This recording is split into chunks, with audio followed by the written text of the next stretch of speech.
Hello friends, চলে এসেছি আবার একটা নতুন রেসিপি নিয়ে। আজ আপনাদের দেখাবো একদম রোড সাইডের ধাবা স্টাইলে কিভাবে এগ তড়কা বাড়িতেই বানাবেন। তাহলে দেখে নিন। প্রথমে এখানে আমরা যে রেডিমেড তড়কা ডাল পাওয়া যায় সেটাকে নিয়ে নিয়েছি। সেটাকে ওভারনাইট ভিজিয়ে রেখে প্রেসার কুকারের মধ্যে এটাকে দিয়ে দিতে হবে। এরপর দিয়ে দেবো এখানে লঙ্কা গুঁড়ো, তারপরে গোটা গরম মশলা, হলুদ গুঁড়ো, সামান্য লবণ এবং পরিমাণ মতো জল দিয়ে এটাকে আপনাদের সেদ্ধ করে নিতে হবে।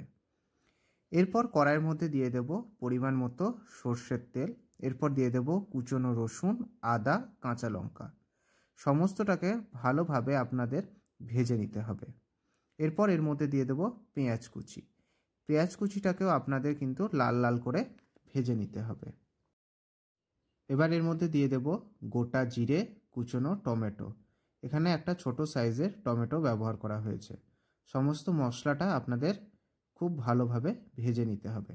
এরপর এর মধ্যে দিয়ে দেব হলুদ গুঁড়ো, লঙ্কা গুঁড়ো, জিরে ধনে গুঁড়ো, লবণ এবং সামান্য পরিমাণে চিনি।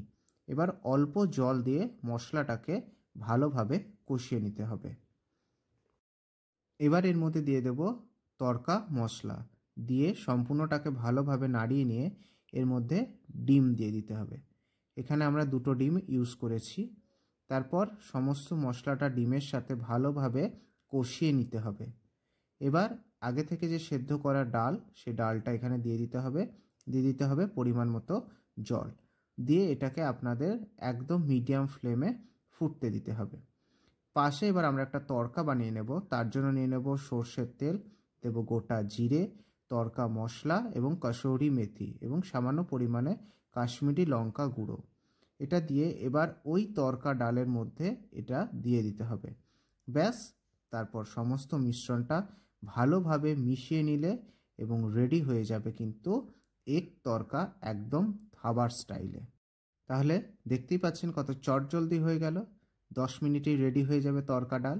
তাহলে যদি আমার এই রেসিপি ভালো লেগে থাকে তাহলে অবশ্যই লাইক করবে। যারা আমার চ্যানেলটিকে সাবস্ক্রাইব করেনি, সাবস্ক্রাইব করবেন।